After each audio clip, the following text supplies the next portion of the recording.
and welcome to another episode of Northwest Spotlight. Today we're in Vancouver at Aleph and we're going to have a chat with Northwest grad Haitham El Khatib. Let's go.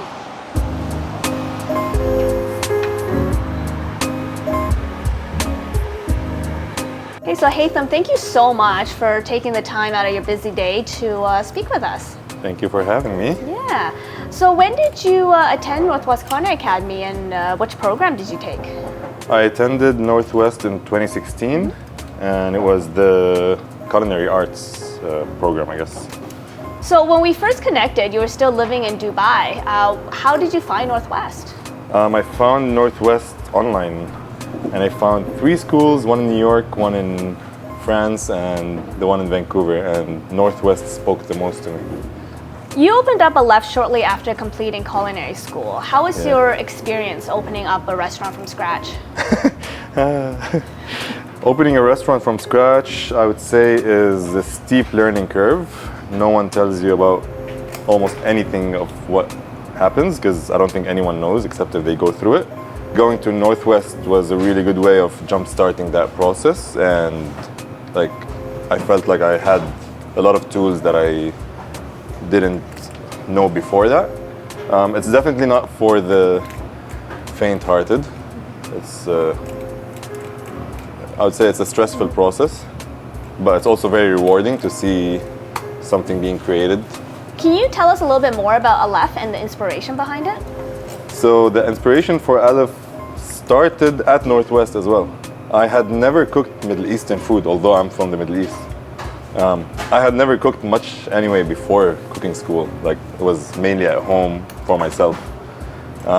So at Northwest, during Middle Eastern week, I started realizing that the cuisine hasn't been messed with much. I started thinking of how can I do something new with the cuisine. When I started building the restaurant, I honestly didn't know that it was going to be called Aleph. We didn't have a menu at the time. I remember coming to Chef Tony while building the restaurant and being like, I don't have a menu. I have no idea what I'm doing. I don't have a menu. And he's like, you're gonna figure out the menu the week before opening. And that's what happened. That's what actually happened. So speaking of inspiration, which instructor inspired you the most and why?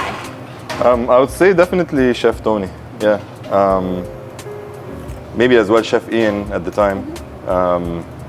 I hadn't worked in restaurants at all before that, and during school I was going for internships, the one-day internships. I was feeling a disconnect. I was like, I'm not feeling this industry, so I came to Chef Ian at the time and I was like I'm not finding my voice in this. And he's like, well then go create your own voice. And that sentence honestly that's when I started immediately thinking of opening a restaurant. Yeah. So that was Chef Ian. But Chef Tony as well, I had a really good run at Northwest for the first, I guess, 8 weeks or 9 weeks. And then the 9th week, which was menu creation, I struggled. I had a conversation with Chef Tony at the time and we went out for a coffee. He took me out for a coffee after school and it was a very personal conversation that I felt like I had a mentor in him rather than just a teacher that's, running through students. So yeah, we have I really value my relationship with him even post school. So you're a father now. How do you find that work-life balance? I guess it's part of being in the industry to go with the flow, just like today.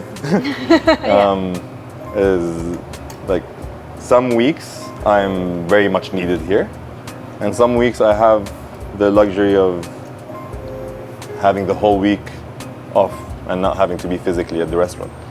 Do you have any advice for someone who's struggling to find that work-life balance? I would say systems. The more systems you put in place, the more technology you use will save you a lot of time and will optimize the way you work individually.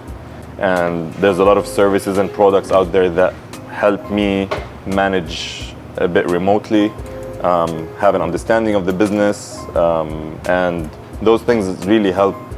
Well, thank you very much. That's great, some great advice. And Thanks again for your time today. We'll let you get back to making falafels. Thank you. Thank you, guys.